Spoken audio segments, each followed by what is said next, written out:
Donc, il n'y a plus qu'à se baisser. Il n'y a plus qu'à se mettre à genoux par terre. Mais il y en a, je ne sais pas, ils ne veulent pas ramasser les armes qui sont déposées à leurs pieds, qui vous ont été offertes. La seule chose qu'on vous demande en retour, c'est pas des remerciements, des lauriers de César ou je sais pas quoi. Non, putain, on s'en fout de ça. C'est juste que tu t'en serves en fait. Que tu les utilises. Qu'on te les ait pas déposés à tes pieds pour rien. Que tu te baisses humblement, que tu les ramasses et que tu te relèves la tête haute avec une couronne sur la tête pour aller finir ton ennemi. Est-ce que si ton Père Tout-Puissant Abba t'aime, un bon père qui aime son fils, qu'est-ce qu'il veut pour son fils? Qu'il soit fort, qu'il soit puissant face à l'ennemi. Qu'il prenne les armes que son père lui a forgées pour aller finir l'ennemi, pour la gloire de son père, de son Seigneur.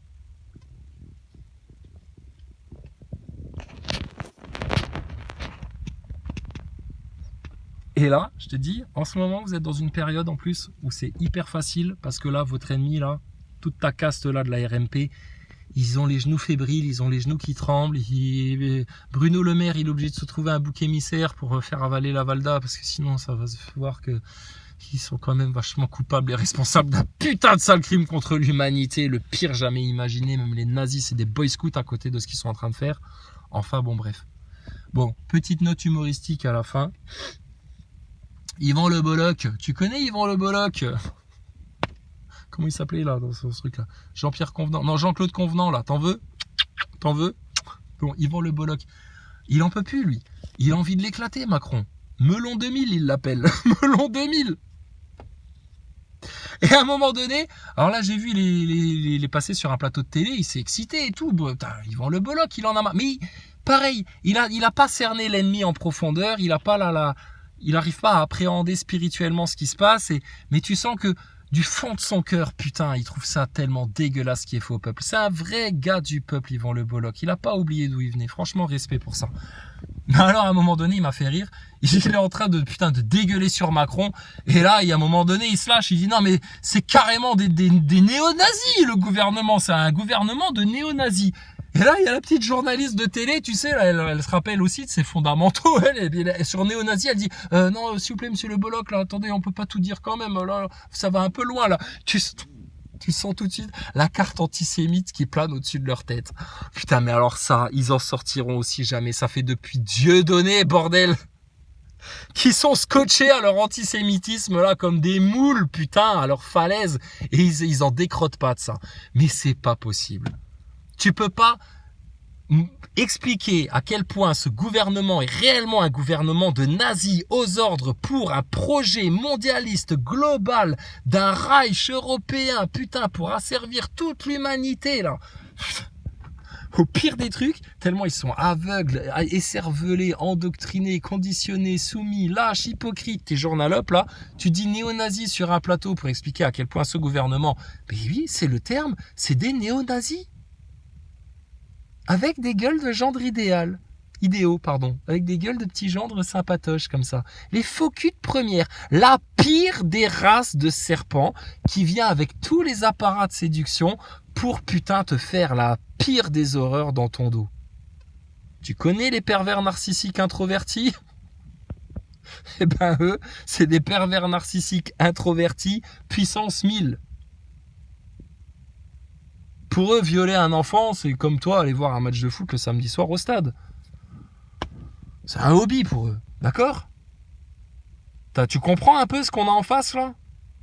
Donc quand on voit des petits merdeux de Nazaboy qui sont encore à les défendre, etc., puis à essayer de nous mettre des bâtons dans les roues pour nous empêcher de finir le travail qu'on est venu finir de toute façon, que tu le veuilles ou non, on est là pour ça.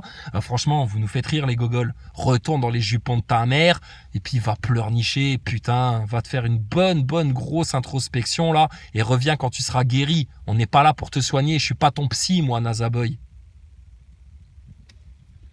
Donc profitez-en, votre gouvernement en ce moment, il est fébrile, il a des brèches ouvertes, il a des failles, il boite, il a déjà une jambe en vrac, tu lui as mis un low kick, il a le genou pété déjà, il fait semblant de tenir debout, de tenir droit et de vouloir t'en mettre une encore, tu vois, mais il a à 2 doigts de flancher et de se casser la gueule KO technique là.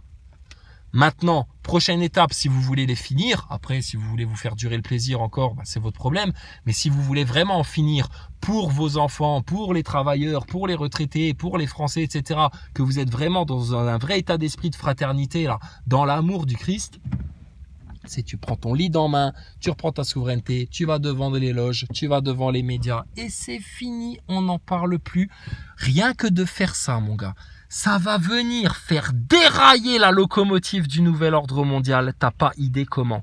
T'es en train de péter une roue de la locomotive quand tu fais ça en France. Tu leur pètes une roue principale dans leur locomotive qui va droit dans le chaos. Franchement, le train entier va dans le ravin avec plein de passagers à bord. Ils vont tous finir leur gueule dedans. S'il y a moyen juste de faire dérailler le train pour qu'il freine et puis que j'y ai juste la locomotive avec tout le gouvernement et les médias qui se fracassent la gueule par terre et tant pis pour les dégâts, franchement on n'aura aucune pitié pour vous, mais évitez à tous les passagers de se péter la gueule dans le ravin, franchement faut le faire, on est d'accord. Et on prend aucun risque. Hein. Donc, t'as pas le choix, c'est ta seule solution. T'en auras pas d'autre. Tu vois bien que faut quitter tout le cadre républicain maçonnique pédophile pour revenir à une monarchie, ce qui est l'essence de la France. La preuve que c'est l'essence de la France. Regarde dans tout ce qui se passe, t'as l'impression de voir un peuple avec un roi tyrannique qui est indécrottable, comme s'il n'y avait pas d'institution pour défaire un chef d'État quand il est en train de péter un plomb comme ça, et puis que on se rend compte à quel point c'est un psychopathe, le mec pathologique, diagnostiqué, d'accord ? Une vraie maladie mentale.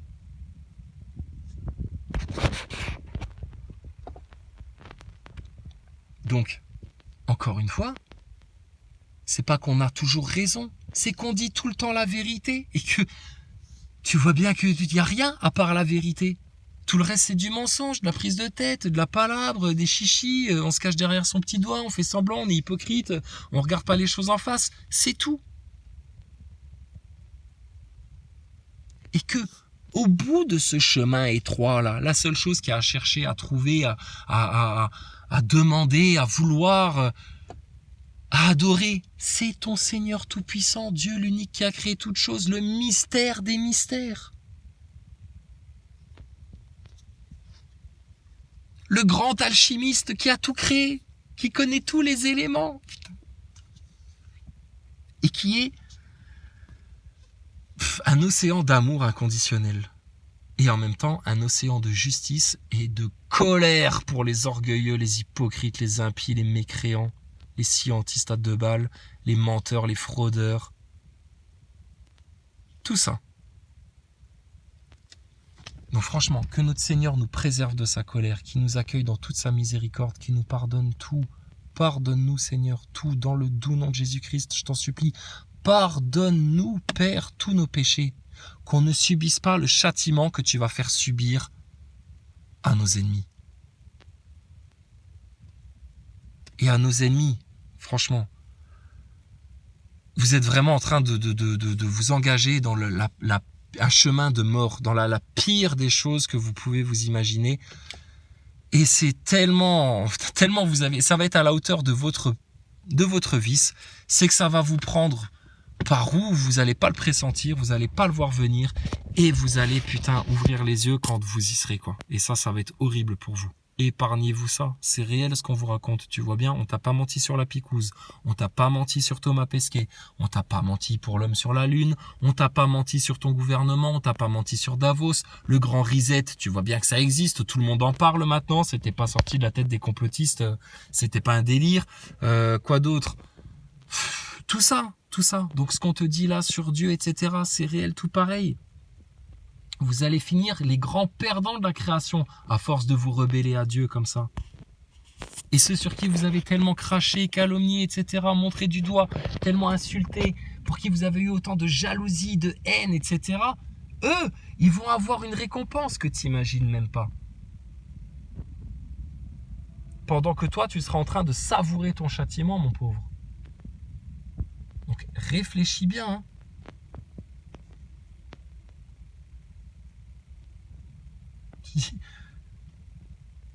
T'es là que à cause de ton libre arbitre. Aujourd'hui, t'es Aujourd'hui, on n'a plus le droit d'être orgueilleux ou ignorant. C'est que par choix. Si tu es ignorant aujourd'hui avec Internet, c'est par choix. C'est que tu veux pas voir la réalité en face. Tu es comme Orion Code, pour qui la vie, c'est plus facile quand on se voile un peu la face sur le fin fond du problème. Parce qu'il y a des gens, émotionnellement, ils ne le supportent pas, ça. Mais s'ils ne supportent déjà pas cette vérité-là, quand Dieu va leur tomber dessus du ciel, putain, ils vont le supporter d'être obligés de se regarder en face jusque dans les tréfonds de leur âme, de leur plus petite cachotterie, de leurs plus petits mensonges, etc. Il va falloir tout passer en revue. Il y en a pour qui ça va être la mort, ça. Et d'autres pour qui ça va être la délivrance ultime. Donc, tu vois bien, 2 caps. Direction totalement opposée. Au milieu, rien. Si t'es tiède, tu fais partie des foutus. Bienheureux ceux qui ont fait leur choix et qui s'y affermissent. Pour les autres, oh punaise, par pitié pour vous, hein, réveillez-vous le plus vite possible, demandez pardon et revenez là où il y a bon refuge. Parce que je te garantis que t'es pas prêt à ce qui va te tomber dessus.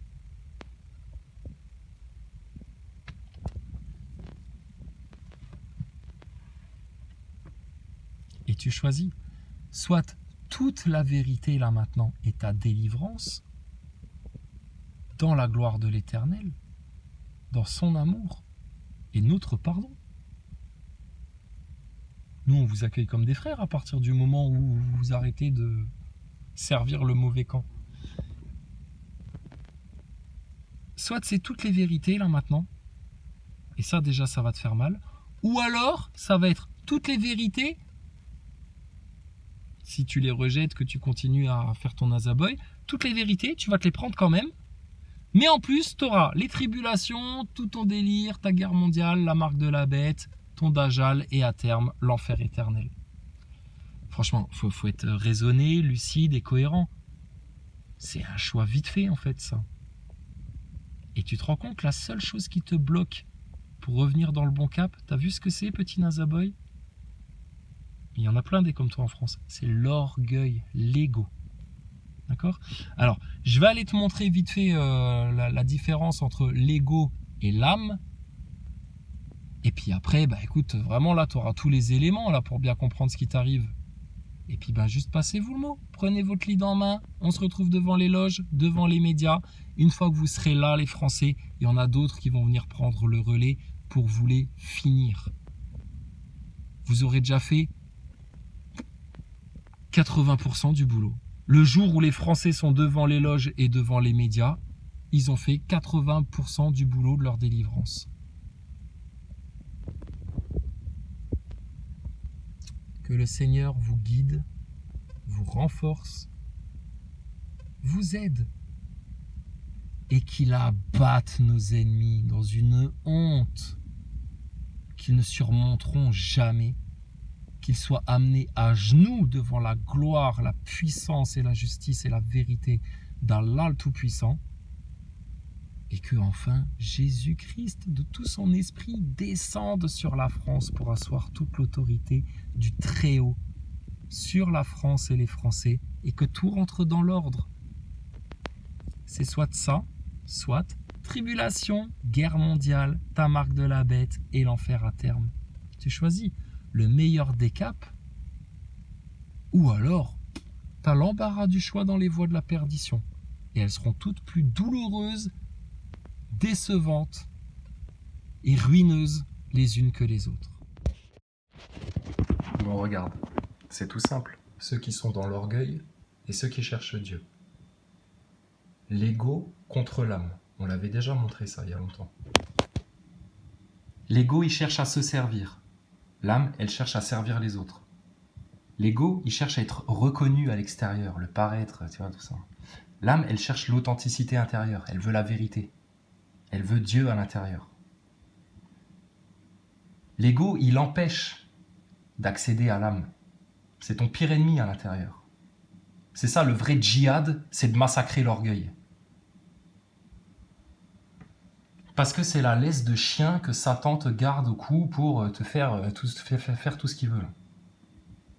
redevenir comme un petit enfant. T'as déjà vu un enfant avec de l'ego, de l'orgueil, etc. Jamais ça arrive, ça. Ça, c'est une déviance. Donc, l'ego, il voit la vie comme une compétition. Regarde les nazaboys, les politiciens, les PN, ils sont toujours en compétition, ils veulent te détruire, ils veulent être au-dessus, etc. Mais ils jouent tout seuls, en fait. Ils vont se bouffer entre eux, les hyènes. Parce que l'âme, elle voit la vie comme un don. Si simple que ça. L'ego, il cherche à se préserver. Ils ont peur. Eh, donnez-nous une picouse quand même, on veut pas mourir. Tu vois le genre ? L'âme, elle cherche à préserver les autres. Regarde, les complotistes, les dissidents, ceux qui pensent au collectif, les croyants, les sincères, les véridiques. L'ego, il regarde vers l'extérieur. Tu penses bien que ça qui l'intéresse. Qu'est-ce que les autres pensent de moi alors ailleurs, comment c'est, il se compare, etc. Il est en compétition. Alors que l'âme, elle se tourne vers l'intérieur. Regarde tous les gens sages, les gens conscients. C'est une recherche vers l'intérieur. L'ego ressent le manque. Ah oui, ils sont toujours en manque. Toujours en manque. Alors que l'âme, elle sent l'abondance. On en sent des bonnes odeurs, nous, en ce moment. L'ego, il est mortel. Ah, il a la mort. Il a la mort accrochée au cou. Il a Satan accroché au cou comme un boulet. Alors que l'âme, elle sait qu'elle est éternelle, elle. L'ego, lui, il sait pas qu'il a une âme éternelle et que s'il reste enfermé dans son ego, il va couler au fond de la vase avec sa boule de plomb, là. L'ego, il est attiré par la luxure, l'âme est attirée par l'amour. L'ego cherche la sagesse. Ils veulent savoir, ils veulent te donner la leçon, ils veulent te faire la morale, ils veulent t'expliquer que tu es un irresponsable si tu ne te vaccines pas, etc. L'âme est la sagesse. C'est inné si tu as la crainte de Dieu. L'ego se réjouit du prix, l'âme apprécie le voyage. L'ego est source de souffrance. On n'a rien inventé, vous voyez bien, il y a d'autres gens qui sont d'accord avec nous. C'est pas moi qui l'ai écrit, c'est pas moi qui l'ai fait le dessin là. L'ego est source de souffrance, l'âme est la cause de la guérison. L'ego rejette Dieu. Tu vois bien ? Non, tu peux pas. Parce que Dieu, il t'a expliqué qu'il fallait pas être fier, être dans l'orgueil. Et que toi, si t'as de l'ego, face à quoi ? De l'ego face à quoi ? Face aux autres. Mais tu te les connais même pas, les autres. Tu te connais déjà pas toi-même, qu'est-ce que tu veux connaître les autres ? Et puis l'ego, face à quoi ? Face à Dieu le suprême. Tu vois comment ils sont, les orgueilleux. L'ego rejette Dieu. L'âme embrasse Dieu. L'ego cherche à être comblé. Comblez-moi, allez-y, comblez-moi. Alors que l'âme, c'est la plénitude éternelle. L'ego, c'est moi, le moi-je. Et l'âme, c'est nous, le collectif. Tu vois comment ça se sépare en deux ? Eux, ils vont finir tout seuls dans la fournaise et dans la poussière, sauf s'ils se repentent et qu'ils implorent la miséricorde de leur Seigneur. Et tous ceux qui ont pris le bon cap, c'est nous. D'accord ? Les âmes éternelles bien-aimées du Seigneur, en voyage sur terre, de passage, pour fracasser le malin, ses serviteurs, ses mensonges, les ridiculiser avec joie, zèle, humour, vérité, souveraineté, autorité. Sous la permission de notre Père éternel, Allah, le Seigneur du trône, l'unique, le tout-puissant, le Dieu, seul omniscient, seul omnipotent, adoré par tous les anges, tous les messagers, tous les saints, tous les sages, tous les savants. Et Jésus-Christ est le chemin de la France pour retourner au royaume de Dieu et laisser tous leurs plans satanistes de nouvel ordre mondial, d'orgueilleux, d'hypocrites, de peine, de tarés, de mal finis, de ce que tu veux, là, de leur race de foutus, d'ivrés, d'arbres secs, sans racines, qui ne donnent pas de fruits, que des fruits empoisonnés, qu'ils aillent au diable, au feu. Voilà, donc ça va se séparer en deux. Donc tu veux quoi, toi ? Tu préfères être avec le nous ou avec le moi-je de ton nazaboy, là ? Picousé, macronisé. T'as un libre arbitre, c'est maintenant qu'il faut choisir. 2023, c'est l'heure du choix, c'est l'heure du roi. Prenez votre lead, comprenez bien les choses et gloire à l'Éternel. Nom d'Allah, le tout miséricordieux, le très miséricordieux. En vérité, nous t'avons accordé une victoire éclatante. afin qu'Allah te pardonne tes péchés, passés et futurs, qu'il parachève sur toi son bienfait, et te guide sur une voie droite, et qu'Allah te donne un puissant secours. C'est lui qui a fait descendre la quiétude dans les cœurs des croyants, afin qu'ils ajoutent une foi à leur foi. À Allah appartiennent les armées des cieux et de la terre, et Allah est omniscient et sage, afin qu'il fasse entrer les croyants et les croyantes dans des jardins sous lesquels coulent les ruisseaux, où ils demeureront éternellement, et afin de leur effacer leurs méfaits. Cela est auprès d'Allah un énorme succès. Et afin qu'il châtie les hypocrites, hommes et femmes, et les associateurs et les associatrices, qui pensent du mal d'Allah, qu'un mauvais sort tombe sur eux. Allah est courroucé contre eux, les a maudits, et leur a préparé l'enfer. Quelle mauvaise destination! À Allah appartiennent les armées des cieux et de la terre, et Allah est puissant et sage. Nous t'avons envoyé en tant que témoin, annonciateur de la bonne nouvelle et avertisseur, pour que vous croyiez en Allah et en son messager, que vous l'honoriez, reconnaissiez sa dignité et le glorifiez matin et soir. Ceux qui te prêtent serment d'allégeance ne font que prêter serment à Allah. La main d'Allah est au-dessus de leurs mains. Quiconque viole le serment ne le viole qu'à son propre détriment, et quiconque remplit son engagement envers Allah, il lui apportera bientôt une énorme récompense. Ceux des Bédouins qui ont été laissés en arrière te diront « Nos biens et nos familles nous ont retenus, implore donc pour nous le pardon. » Ils disent avec leur langue ce qui n'est pas dans leur cœur. Dis, qui donc peut quelque chose pour vous auprès d'Allah, s'il veut vous faire du mal ou s'il veut vous faire du bien? Mais Allah est parfaitement connaisseur de ce que vous œuvrez. Vous pensiez plutôt que le messager et les croyants ne retourneraient jamais plus à leur famille. Et cela vous a été embelli dans vos cœurs, et vous avez eu de mauvaises pensées, et vous fûtes des gens perdus. Et quiconque ne croit pas en Allah et en son messager, alors pour les mécréants, nous avons préparé une fournaise ardente. À Allah appartient la souveraineté des cieux et de la terre, il pardonne à qui il veut et châtie qui il veut. Allah demeure cependant pardonneur et miséricordieux. Ceux qui restèrent en arrière diront, quand vous vous dirigez vers le butin pour vous en emparer, laissez-nous vous suivre. Ils voudraient changer la parole d'Allah. Dis, jamais vous ne nous suivrez, ainsi Allah a déjà annoncé. Mais ils diront, vous êtes plutôt envieux à notre égard. Mais ils ne comprenaient en réalité que peu. Dis à ceux des Bédouins qui restent en arrière, vous serez bientôt appelés contre des gens d'une force redoutable. Vous les combattrez à moins qu'ils n'embrassent l'islam. Si vous obéissez, Allah vous donnera une belle récompense, et si vous vous détournez comme vous vous êtes détournés auparavant, il vous châtiera d'un châtiment douloureux. Nul grief n'est à faire à l'aveugle, ni au boiteux, ni au malade. Et quiconque obéit à Allah et à son messager, il le fera entrer dans des jardins sous lesquels coulent les ruisseaux.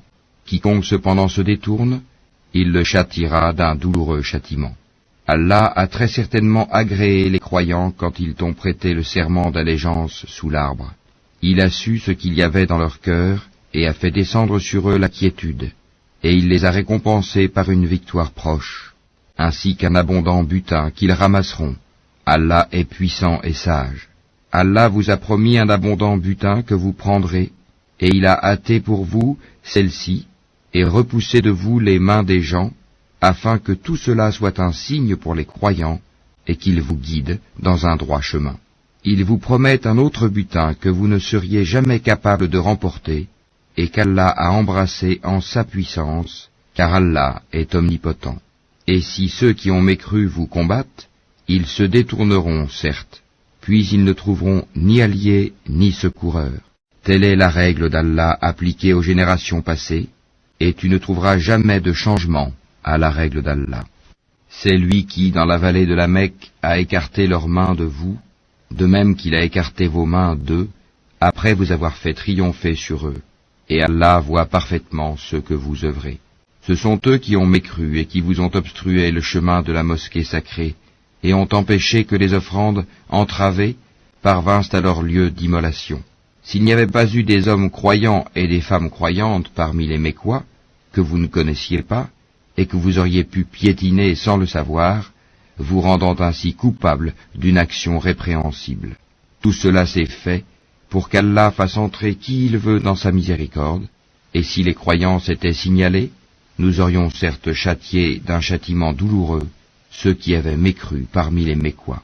Quand ceux qui ont mécru eurent mis dans leur cœur la fureur de l'ignorance, puis Allah fit descendre sa quiétude sur son messager, ainsi que sur les croyants, et les obligea à une parole de piété dont ils étaient les plus dignes et les plus proches.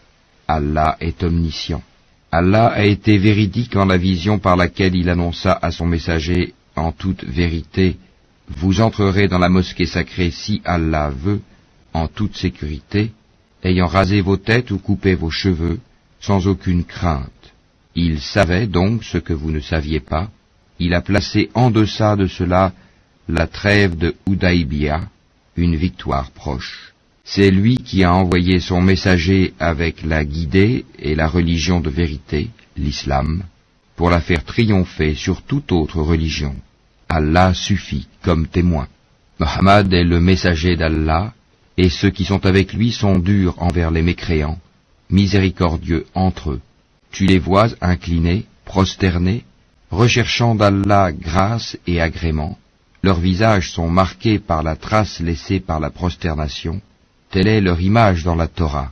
Et l'image que l'on donne d'eux dans l'Évangile est celle d'une semence qui sort sa pousse, puis se raffermit, s'épaissit, et ensuite se dresse sur sa tige. À l'émerveillement des semeurs, Allah, par eux, les croyants, remplit de dépit les mécréants. Allah promet à ceux d'entre eux qui croient et font de bonnes œuvres un pardon et une énorme récompense.